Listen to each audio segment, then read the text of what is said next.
This is part 2 of our exploration of the 16 areas of critical infrastructure as identified by the Department of Homeland Security and how they'll be impacted post-collapse. In the first part of the series, we talked about how the energy sector, the transportation sector, the nuclear reactors, and the water and wastewater treatment sectors would be impacted. In this video, we're going to explore the impacts of a widespread national or international in scope disaster scenario on the government, information technology, telecommunications, healthcare, and agricultural sectors of society. So stay tuned.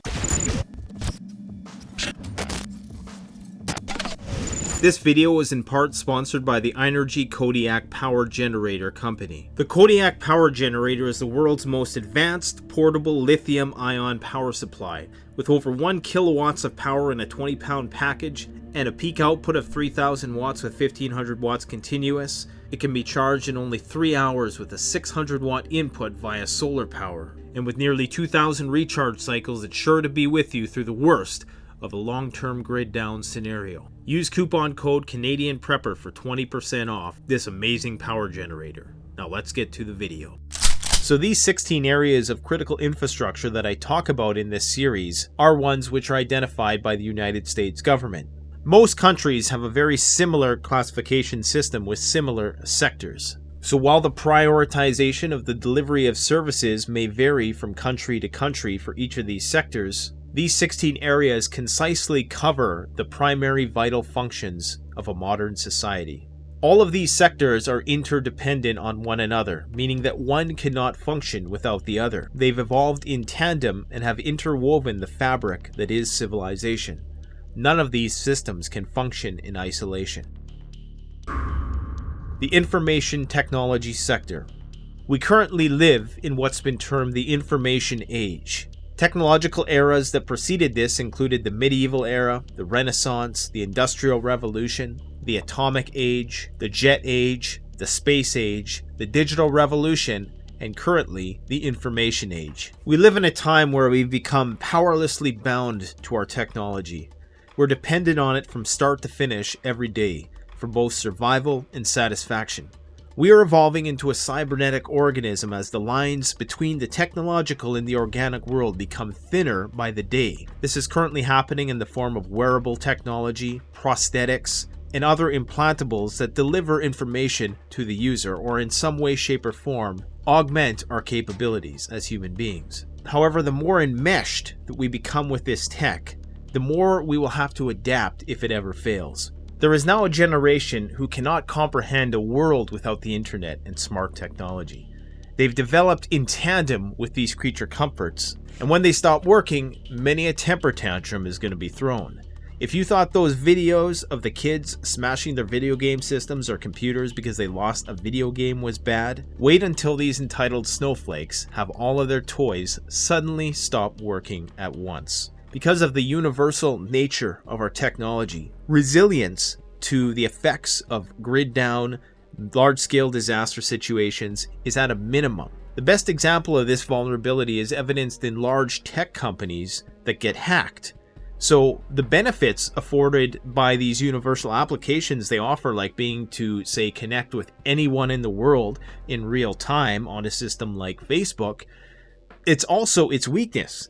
Because everyone in the world can now be impacted at the same time if a virus were to strike that platform. This is much different than if Facebook was actually 50 different, more localized networks and one of those got hacked. It wouldn't spread to the entire system. So as we become more universal and globalized, our resilience to cybersecurity threats naturally diminishes. This is just like a monocultural crop, as we're going to talk about later in this video. One virus could wipe it all out because there's not enough genetic variance within the system to allow for any sort of resilience and thus positive genetic mutations. The same thing is true for a large tech company that has all of people's information that everybody is hardwired into and dependent on should it get hacked or should the grid go down, should their primary servers go down. This is just one example of how the ubiquity of these universal technologies is very vulnerable in a grid down scenario. Let's take, for example, the Global Positioning System, otherwise known as GPS, which is relied upon by the military, emergency services, transportation sector, and the agricultural sector, to name a few. In order for GPS to remain accurate in what it measures, ground installments have to frequently communicate with GPS satellites in order to correct and continuously calibrate them. Without this continuous relay to the ground, they're going to become unreliable indicators of what they measure after only a few weeks in orbit.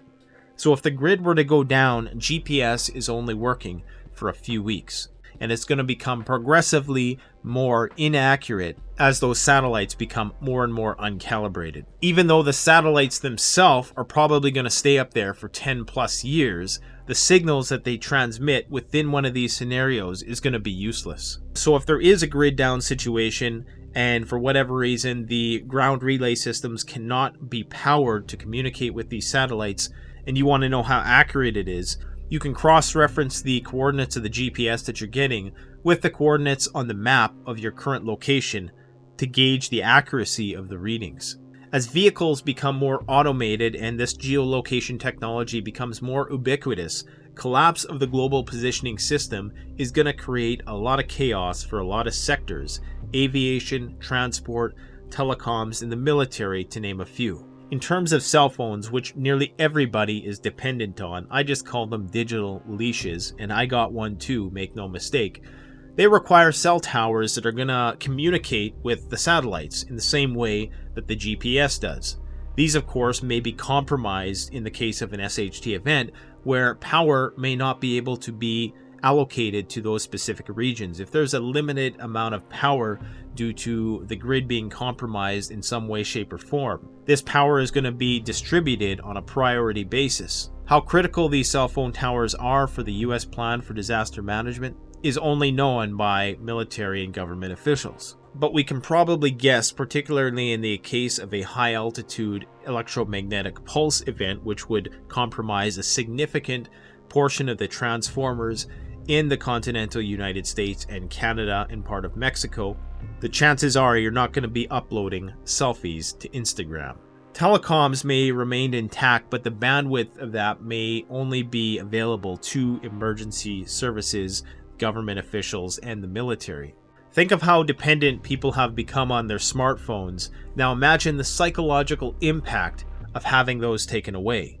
Now, all jokes aside about how this would be a good thing, you got to consider that it's already a stressful situation, and to take away one of the primary process addictions that afflicts the better part of people in society today, that's going to lead to increased anxiety, frustration, grief, loss, depression, and inevitably is going to lead to poor decision making. Many a temper tantrum is going to be thrown.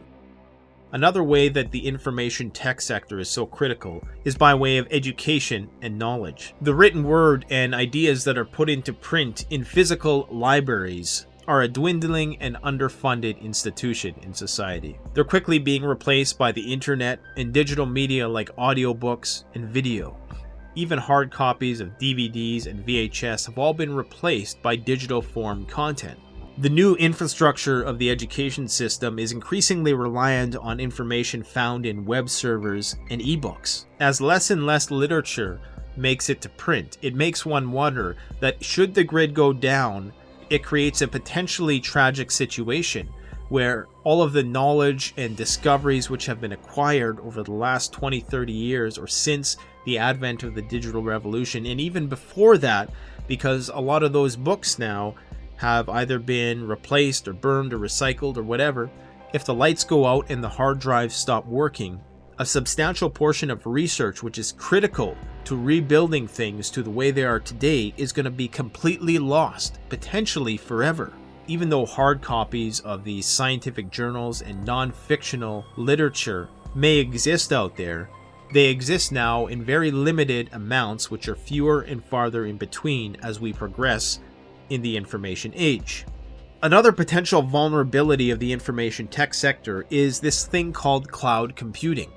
Cloud computing has afforded anybody the luxury of having access to unlimited volumes of your data virtually at any time. Cloud computing is the trend of storing all of your data and information on servers which are far away, so you don't have to tie up your own SD card or your hard drive, allowing you to never have to replace a hard drive. You just go get a Dropbox account, Google Drive, whatever. A lot of people are doing this nowadays. This, of course, requires you to connect over the internet to access that information, which is stored in some far-off server in a faraway land, the circuits of which would probably be fried in the case of a high-altitude electromagnetic pulse disaster scenario. Now, of course, the obvious downside of this is that in a grid-down situation, you'll have no access to all of your information.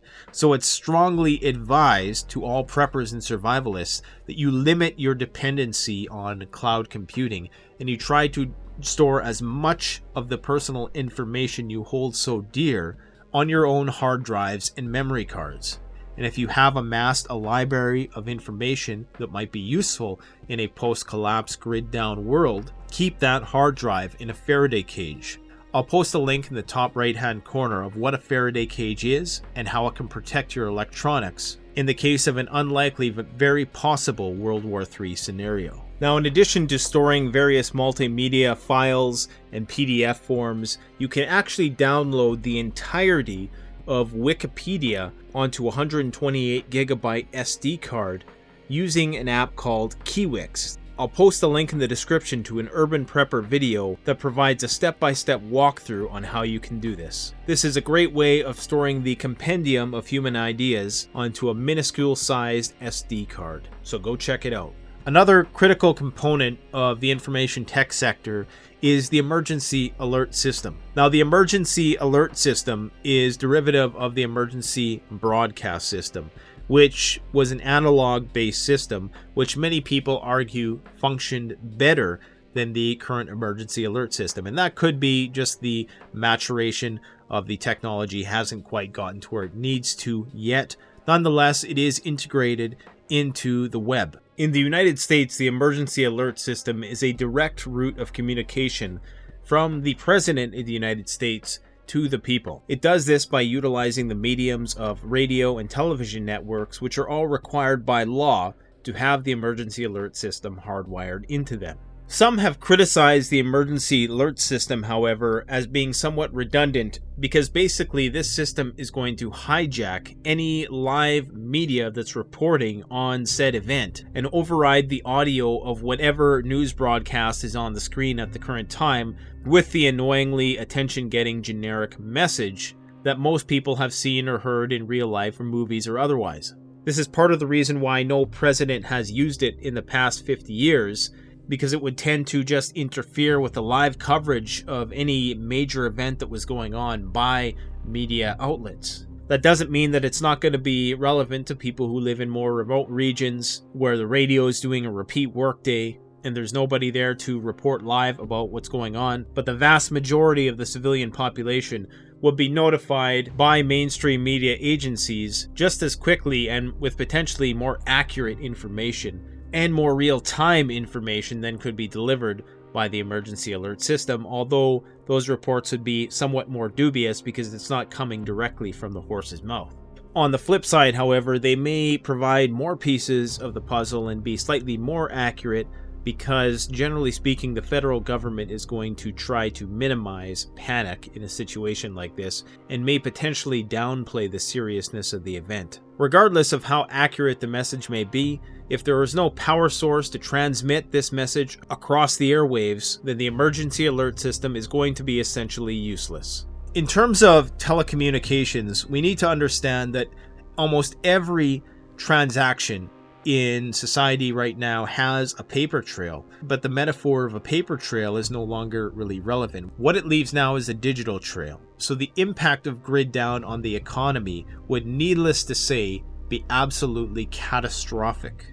With so many people now relying on digital renditions of any given currency to make transactions, many people are not going to be able to purchase the goods they need in a time of crisis, because not many people carry hard cash anymore. And even if they do hold hard cash, that's not to say it's going to have a lot of value, especially longer into a grid down scenario when resources become more and more scarce and bartering commodity for commodity becomes the dominant economic form of exchange. You can understand the telecoms and information tech sector as like the synapses and dendrites of a nation. All these telephone wires and fiber optic cables, wireless networks, 5G networks that they're creating now, these are basically the brains of society. And if the brain stops working, society dumbs down. And ironically, the people are actually probably going to get a lot smarter because they're not going to be endlessly consumed by mindless memes and other internet distractions. All of these systems have limited power backup supplies. Even if the backup power generators could be resupplied, in the case of a national disaster scenario, a pandemic that wipes out a significant portion of the population, there's not going to be fuel delivered to power these backup generators because there'll be no infrastructure and people in place to facilitate the mining of said fuel source. The next area which is going to be compromised in a grid down event, of course, is going to be the government facilities. Now, some libertarians may be happy to see the government go. And sure enough, it's going to be nice for a day or so not to have to pay your taxes. But the reality is the sudden absence of government will contribute to a breakdown of many of the essential services, and the collapse of government is going to necessitate a level of self-reliance that preppers have only fantasized about, and it'll be anything but a glorious experience for those who are prepared as they triumph over the ones who are not. Now, under the umbrella of government, police and emergency services are government agencies. They also should be included, but they have their own critical infrastructural sector as identified by the Department of Homeland Security that we're going to talk about later in this series. We need to understand that as much as people criticize government, the truth is that when society breaks down, the first thing 99% of people are going to do, even those who are critical of government, they're going to be relying on direction from that government via the emergency alert system. We live in an age when people are trained to seek direction on the most commonsensical of activities. So in the case of a widespread disaster scenario, you can bet your bottom dollar that people are going to listen to what the government says, because there is going to be a fog of war, so to speak, or as it's been called, the fog of SHTF, which is basically the suspension of the information tech sector, where we go from a place from knowing where our best friend is getting their coffee at and at what given time as it's updated on their Facebook status, to knowing absolutely nothing that's going on outside of your immediate vicinity at all. Whether you like the idea of government in general or not, one thing is for sure, that most people still view it as the officiating and legitimate source of information and will rely on it for direction post-collapse. Now, historically, government emerged in response to development of other critical infrastructural sectors. So the development of agriculture, for instance, was a catalyst throughout human history to develop a government. Because as hunter-gatherers, humans lived in communities which were very small, they were non-hierarchical, they were largely self-sufficient. But when we entered the horticultural or agricultural age, when people started growing their own crops, well, you needed to have rules that would govern how much land you got and how much land the next guy got, how much water he was able to use from the water source and how much you were, and so on and so forth. And thus emerging with agriculture was a system which was hierarchical that governed the social order, in which there was necessarily a chain of command to enforce different rules. As civilization advanced from city-states to nation-states, this chain of command became more and more complex and sophisticated into what it is now. Government will only cease to be a factor if we go back to a Mad Max world, which is primarily nomadic and hunter-gatherer based, or at least small-scale, isolated farming communities. In a grid-down scenario, government's ability to communicate is going to be greatly diminished. While military communication systems may function independently of the civilian grid to a certain extent, but not fully, as they still rely on a lot of the same power sources as civilians do, it's going to drastically limit the government's ability to coordinate any sort of relief effort. So it's to be expected that in the case of a grid down scenario, what you're going to have emerging is governments which are highly localized, because that chain of command from county to state to nation is going to be drastically impeded by the lack of communication, because the information tech sector and telecom sector are of course going to be compromised. If the high chain of command is not able to communicate effectively with state and county officials, municipal leadership is what's going to prevail in the decision-making process within any community. Local authorities, local politicians, city council members, even possibly local militia groups are going to assume a more critical and possibly dictatorial role in coordinating any sort of relief effort or trying to maintain law and order within their communities. This also means that if they have the means to communicate with the state or the nation, that they also are the gatekeepers of information within these communities. Now, if these local sheriffs, mayors, officials lack integrity, they may well obfuscate the information they receive if they deem it necessary to, say, prevent civil unrest, or perhaps just to make sure that their seat at the table is not compromised. Now, without those state and federal levels of law enforcement, it's very likely that power within these communities is going to become concentrated and corrupted. They are, of course, going to be tasked with the responsibility of relaying and distributing any resources that are coming from the state or federal agencies. They're going to have to make a plan for the division of labor in light of the reduction in the technological sophistication.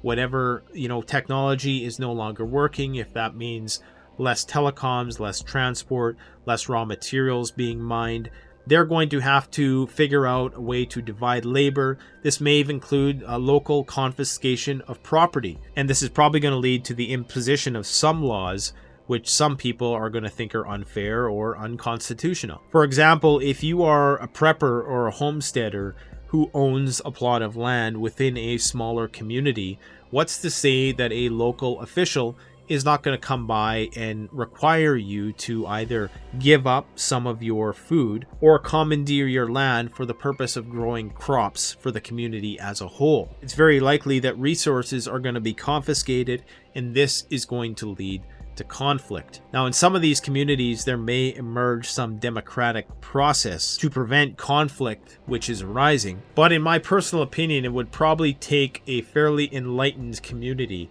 to have the foresight to do that. Another primary role of government, of course, is diplomacy with other nations.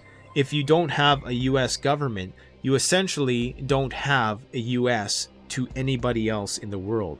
They need to communicate with somebody, not Joe Schmo, last man on earth, all-American prepper type bellowing out on his ham radio. Without a unified government, there is no unified defense against enemy nations, and that is probably the primary role of government in a post-collapse world.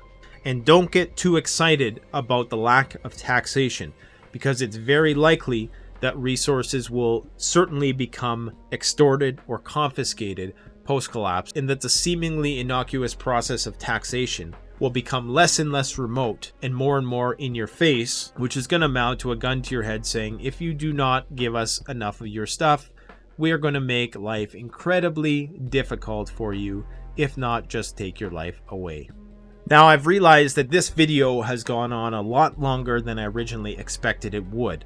So we are going to leave the deep dive into the healthcare sector and the food and agricultural sector until the next video, which will be released a couple weeks after this one. So stay tuned for that. If you enjoyed this video, please show your support by liking, commenting, and subscribing. And leave a comment below letting me know your thoughts on how you think these areas of critical infrastructure that I've identified are going to be impacted after a large-scale national disaster scenario. Thanks for watching. Canadian Prepper out. The best way to support this YouTube channel is to support yourself by gearing up through CanadianPreparedness.com or BugoutRoll.ca. Premium quality gear at the best possible price using the incredibly secure and easy to use Shopify platform. We offer free shipping to the United States for orders over $200 USD and free shipping to Canada over $75.